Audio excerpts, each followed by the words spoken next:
Okay, let's dive into this explainer. Today we're unpacking something incredibly atmospheric and honestly just gripping. We're looking at a concept from the series Unbreakable table, specifically an enigma known as a drawing of life code gene.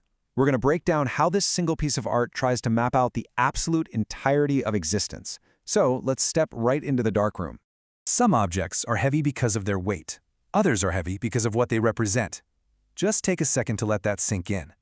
This idea completely anchors the incredibly heavy, deeply mysterious tone of the dark space we're stepping into. Section 1. The weight of ideas. Picture the setting for a moment. You've got a single black room. There's no music, no movement whatsoever. Just one hanging light reflecting off a cold, metallic, completely unbreakable table. It almost looks like still water.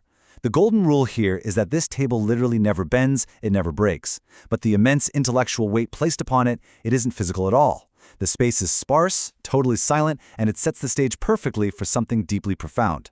Then, a narrator enters the story. They place a rolled-up piece of paper, tied with a thin red string, right onto this table, and the paper slowly unrolls on its own, revealing just impossible complexity.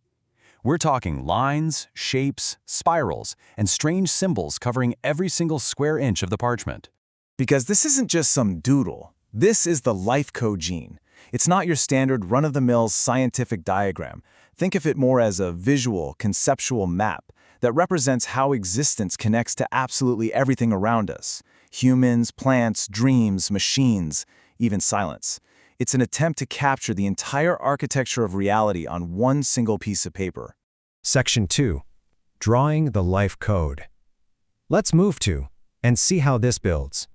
So how does an artist even begin to draw existence itself? Well, according to the story, an isolated artist added one line a day for every single thought they had about existence. Just think about that level of obsession. If you look at the specific lines of existence they captured, it's wild. You've got human DNA and biology, you've got those fleeting moments in life, birth, childhood, aging, but it also captures the darkest mistakes humanity endlessly repeats, right? War, greed, isolation. And those are placed directly alongside our greatest sources of hope, like music, art, memory, and love. The drawing is absolutely filled with overlapping circles, and they represent generations, one life seamlessly becoming another life in this endless chain. And the physical texture of this map is just so vital here. It's heavily layered in pencil marks, ink stains, and you can even see the fictional artist's own fingerprints. The paper practically breathes, shifting slightly as a soft fan blows in the room. Yet the table underneath, it remains perfectly, stubbornly still.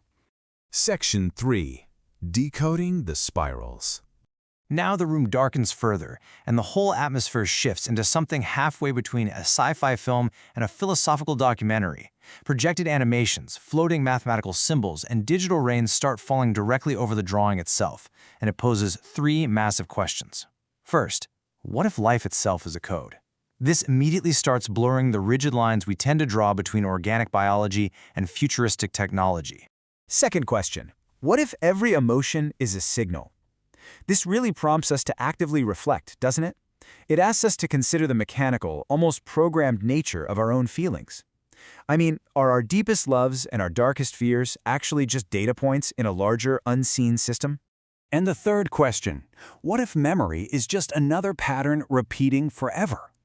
Just let that echo for a second. That thought perfectly captures the swirling, endless nature of the animated DNA strands and city skylines currently projecting across the unbreakable table.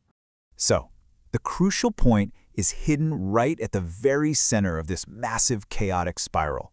It's just two simple, handwritten words: continue life. Amidst all the breathtaking, mind-bending complexity of existence, life's simplest, most profound purpose is just continuation. It's not about perfection or absolute control. It's really just one generation, one idea, passing the baton to the next. Section 4. The ritual of continuation. Now, to anchor these massive, abstract concepts into reality, physical items are brought in and placed around the drawing. They act almost like ritual artifacts. We've got a small plant representing growth, a glass of water for change, a broken clock, brilliantly symbolizing time's utter failure to actually stop life. There's a photograph of strangers, representing memory. And finally, a tiny electronic chip, standing in for digital existence and AI.